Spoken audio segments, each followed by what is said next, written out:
In this lecture, our main motivation is going to complete the proof of the Riemann-Roch theorem.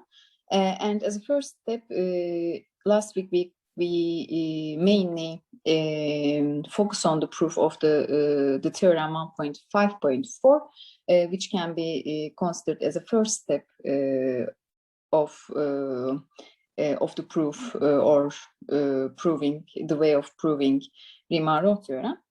Indeed, in order to, in this lecture, we are going to complete its proof. That means we are going to indeed, if you recall the statement of the Riemann-Roch theorem, we want to represent this vector space in terms of a Riemann-Roch space.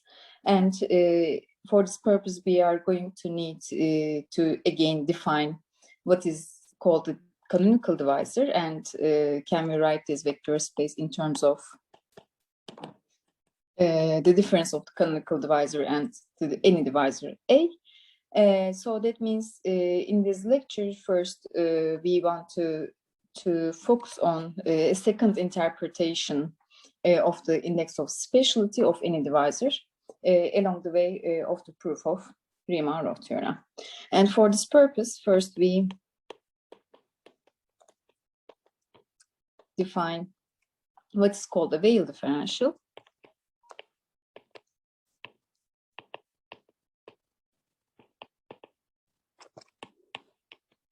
In a given function field f over k as a k-linear map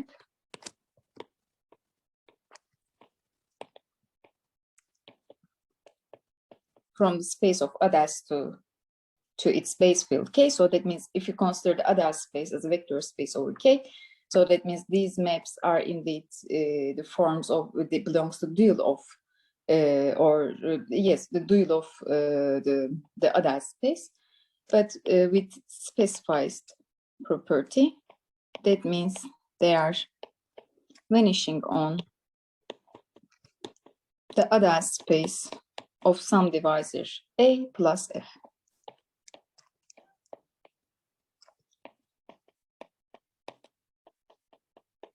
And here by the vanishing, what we want to mean, vanishing on a space or on a set, what we want to mean is that for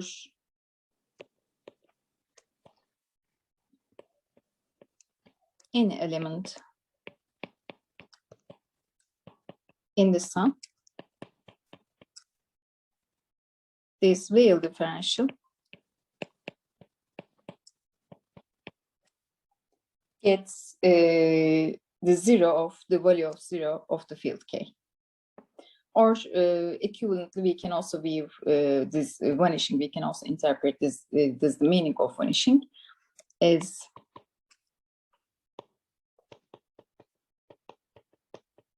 the kernel of this k-linear form contains a vector space sum of the ADAS space of some divisor A plus F.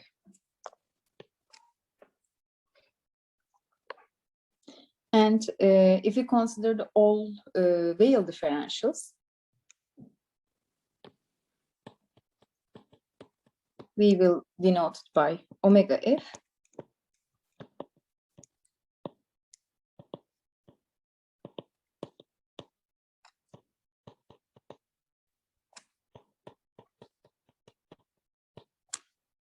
And which will be called the space of Weil differentials.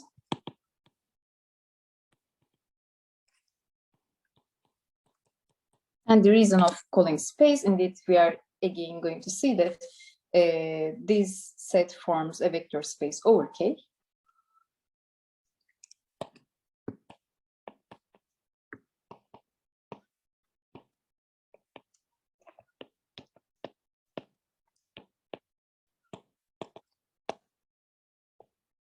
So that means it is closed under scalar multiplication.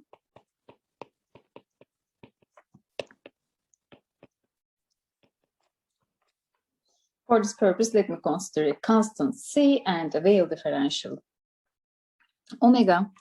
So that means omega is a k-linear map or belongs to the dual space of the other space, which is vanishing on or vanishes on this vector space sum for some divisor A. Again, in order to prove that this is closed under addition by the vanishing, we suppose that for any element in the sum, their image under omega is going to be 0 of the field K. And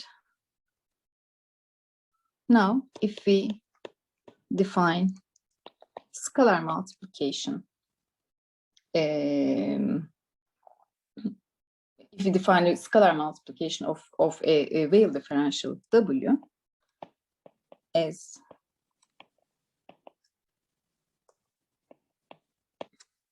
image of C times alpha, so that means we component wise multiply this other by the constant C, and we look at the image under omega. But here, let me note that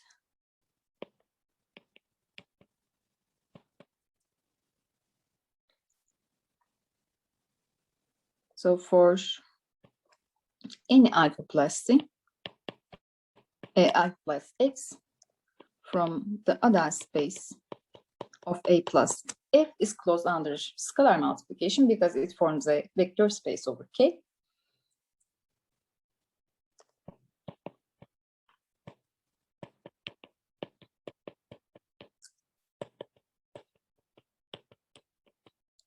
So that means this quantity belongs to this other space, and since omega is a Weil differential which vanishes on the elements of this vector space sum, this quantity is going to be 0, and this shows us indeed CW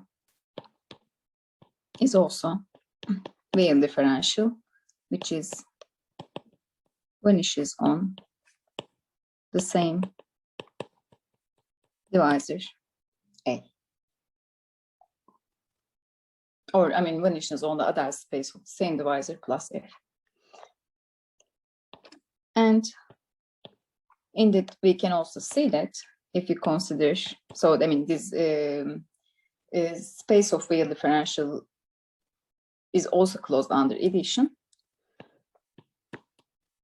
So that means if you consider two Weil differentials, omega 1 and omega 2, let me write them explicitly. So the omega 1 is a k-linear map, which is vanishes on for some the other space of for some divisor A1 plus F.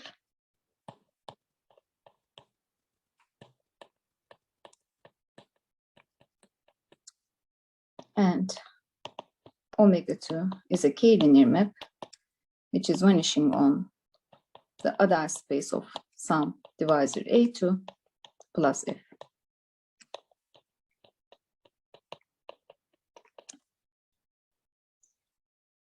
And so that means, so if this vanishes, so for any elements in the sum, let me write it with blue. This image is going to be 0, and similarly for any element alpha 2 plus X from this sum is image 0 under omega 2.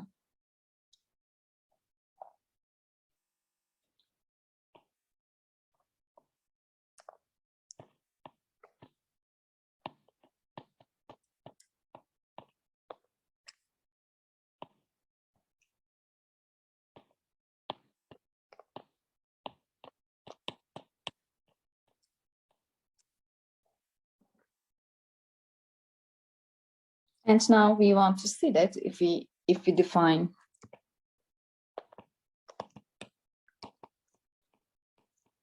addition of two Weil differentials is k-linear map from the set of the space of Adas to its space field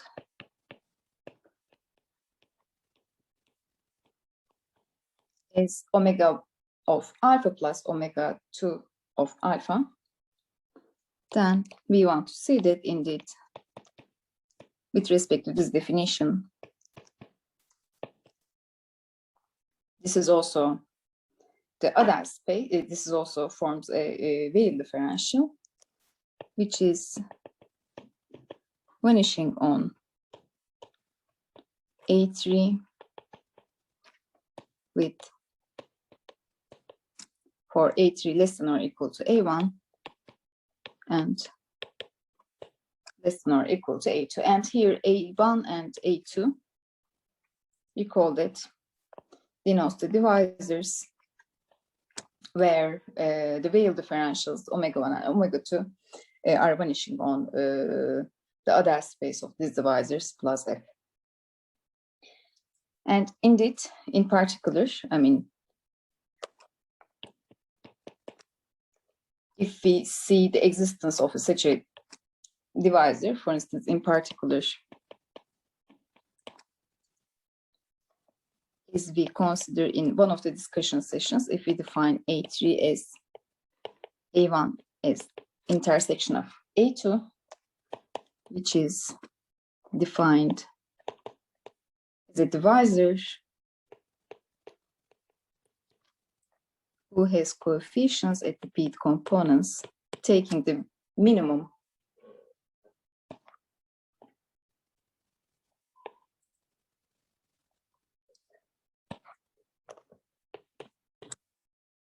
of the valuations of the each divisors.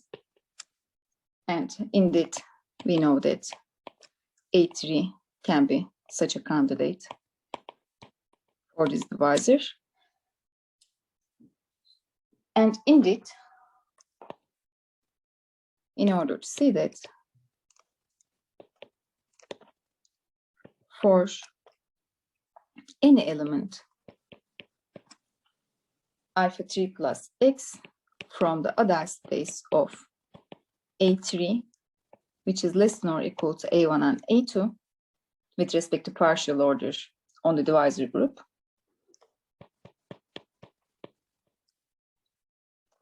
we know that this vector is also element in the other space of A1 and other space of A2 plus F. And that means its image under the addition of these two divisors with respect to this definition, with respect to this setting,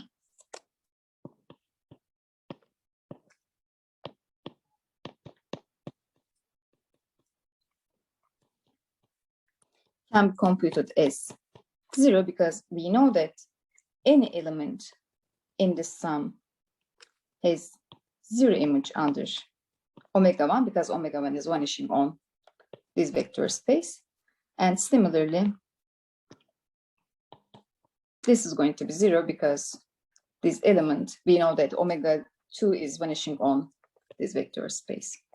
And this shows us omega 1 plus omega 2 is also a Weil differential, which is vanishes on for all divisors indeed, which is less than or equal to A1 and A2.